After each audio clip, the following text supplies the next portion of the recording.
For those of you who are new, or for those of you who have forgotten, let me catch you up on the history of my digital LEGO Minecraft world. In late September, I posted episode 1 featuring a small and humble module to begin our world. Episode 2 featured a tripling in the size of the world, with a village module featuring some new mobs and 2 houses. Episode 3 then doubled the size of the world with a very large and terrain-heavy module representing the flower forest. Episode 4 included the cold side of the world with a snowy taiga, and we connected that snowy taiga module to the main display in Episode 5 with a cave module. Episode 6 saw the addition of a beach that helped to complete that transition between the snowy taiga and the flower forest. In Episode 7, however, we jumped over to the other side of the world with a huge Badlands biome. Episode 8 saw the addition of the simple but colorful Cherry Grove, and Episode 9 saw the addition of a custom-built player base. Episode 10 contributed the biggest water expansion in the world, and Episode 11 gave us an even bigger and better cave module than the last, with the Lush Cave module. Today, in our 12th and final episode in the series, we will be covering that module and surrounding it on all sides with a series of transition modules that will build up to a Snowy Peaks mountain. There's really no time to waste on this one, so let's get building.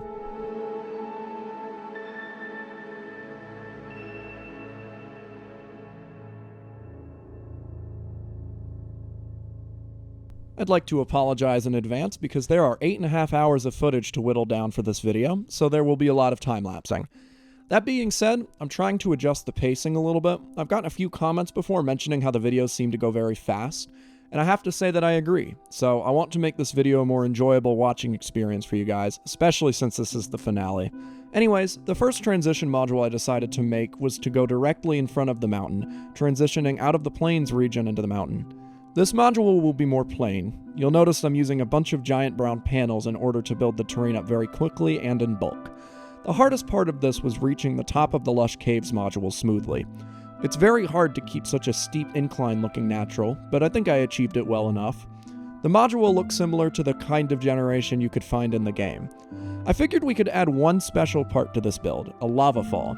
Lava falls are generated occasionally in Minecraft worlds, often in seemingly random locations. It's odd, yes, but I'm not here to judge Minecraft world generation, I'm just here to simulate it with Legos. I'm also using that new reddish-orange color for the lava, as I did with the lava pool in the old Dripstone Cave module. Fortunately, lava doesn't flow as far on flat surfaces as water does, so this thing doesn't come too far down the mountain. After popping in 2 trees that I copied from previous modules, it occurred to me that this tree is close enough to the lava that it would probably be on fire. So I set it on fire. Isn't it cool when natural forest fires happen in Minecraft worlds? This module honestly could have been enough for one episode, maybe with an extra mob or 2, but that's not how we're doing things today. We're now going to transition the side of the Lush Caves module that's facing the Mushroom Island. For whatever reason, I decided to do a separate transition module in this corner point. There you have it. I don't know what my thinking process was on that one. It's nothing much, at least not yet. Once again, I decided to build up the bulk of this module using those giant panel pieces. They're really useful for builds like these, because they take up the dimensions of exactly 3x3 Minecraft blocks. Since this video is longer and hopefully a little more in-depth than the rest of my videos, I want to highlight the struggles that came with building these modules. Unlike the official LEGO Minecraft sets, I try to keep my builds at a 1-to-1 block scale. What that means is that every block is a cube, which is 2x2 studs in area, and 5 plates tall in height. I do occasionally fail to keep the scale correct, but my mistakes usually aren't as bad as the ones I made on this module. You can see multiple spots where some bricks were down a plate, usually because I put the top tiles on the bricks when they were either too big or not big enough. I used these perfectly cubed TNT blocks as a sort of measuring stick to keep the scale. After over an hour of building up the terrain here, I decided it was tree time. Did I tell you guys I was building a taiga biome over here? The snowy taiga exists just across from here, but I haven't actually depicted a regular taiga biome yet, and this seemed like the perfect time to do it, especially since most snowy taiga biomes spawn near their regular counterparts. Tall grass, tall ferns, and sweet berry bushes, and a couple of wolves to round things off. I also wanted to do a custom fox with a custom headpiece and all that, but when I tried to, it came out looking like this. It's not as bad as what Mojang accidentally did that one time, but still, I'm not including it. For the third and the most dense of the transition modules, we're building a jungle. But not quite yet. You see, part of the gap that needs to be filled is actually directly next to the Lush Cave.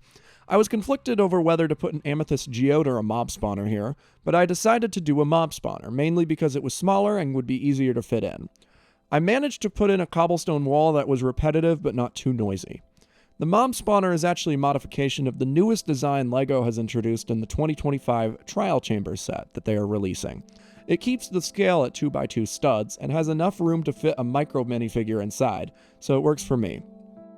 I decided to recolor an old cave spider piece to indicate that this is a spider spawner. The floor was then covered with a mixture of cobblestone and mossy cobblestone as it is in the game. Just to avoid too much gray in this build, I added a clump of granite above the spawner. Gotta love unlimited sand red. From here, it was just a lot more of the stuff we've already talked about. I'll skip to here where the terrain is now finally built up and the jungle can now be built upon. The first thing I did was build some jungle trees. Did you guys know that jungle trees are basically just oak trees with different blocks, as well as some vines and some cocoa beans, of course? And they tend to be a little bit taller. I've actually stolen the cocoa bean design that LEGO uses because it's a good design. I considered making a big jungle tree, but then I decided against it. I don't want anything to stand out too large next to the mountain, and also there's already 8.5 hours of footage to edit for this video, and I'd prefer to not make more than I already did. I then made some bamboo shoots using a pretty similar design to LEGO's design, and I placed them mostly grouped together in one spot underneath the podzol. Bushes also tend to spawn in jungle biomes as well. I wonder why they don't spawn in other biomes. Well, I've added a bush. I almost forgot to add melons, but fear not, because I remembered in the nick of time. And after vegetating, the transition modules are complete. Now it's time for a big mountain. A really, really big mountain. The very first thing I did was build the mountain up to its peak. I wanted to gauge the height of this thing, and then I'd start building up the mountain surrounding the central spire. We're going to go for a mix of quite a few different biomes on this mountain, but the primary one being depicted is the snowy peaks. Usually the snow piles up as one full block on top of mostly stone, which is what I'm depicting here. I'm also throwing in big stripes of ice, depicting how they can tend to generate in game. As I moved closer to the module with the lava fall, I had a stroke of genius. I could use the flatter space that was here to build a meadow biome. A tiny meadow biome, yes, but a meadow biome nonetheless. In addition to looking pretty, it gives me an opportunity to build an azalea tree, which I thought would be a cute touch with the lush caves directly below this mountain. The tree may look unassuming at first, but it was actually very, very difficult to build. The azalea tree has quite a unique shape, making it a little more difficult to sculpt than the average tree, but additionally, I decided to use bright green to depict its leaves, which I think is an accurate representation of how the tree looks in-game. However, bright green has a limited parts catalog. I am making this digitally, which does mean I can recolor things, but I prefer to build using only bricks that exist in their respective colors, and I'm continuing that trend here. After finishing that tree up, I dropped some azure bluettes and some poppies into the meadow before calling it quits. This left us with one final section of the mountain to complete, which was the side facing the jungle. I decided it would be cool to hint at a stony peaks biome, which tends to spawn in warmer climates anyways, and it may help to transition the jungle to the snowy peaks, two polar opposite modules, a little more smoothly. I first built a big stripe of calcite. Although the block is pretty white in the game, I decided to use light bluish gray to depict it. It's a little less intense of a color on the eyes, and it looks more like stone, and it also helps to differentiate the calcite from the snow that's just above. In-game, these stony peaks tend to have huge clumps of iron ore and coal ore, which is what makes them so attractive to go and explore, at least for me. So I scattered a few veins around. While I had the ores out, I went to add a few more veins on the side of the mountain in order to break up the monotony of the gray just a little bit more. I actually decided to revisit the idea of building the fox, and I managed to make a new model that works this time. Kind of. It's technically colliding with the bricks, but whatever. I put that guy on our corner transition module. I then brick-built these pandas. LEGO has made official panda head molds, but they don't exist in stud.io, and it's not worth the effort to me to spend half an hour making a custom one, so I just brick-built one instead. I also added this brick-built parrot.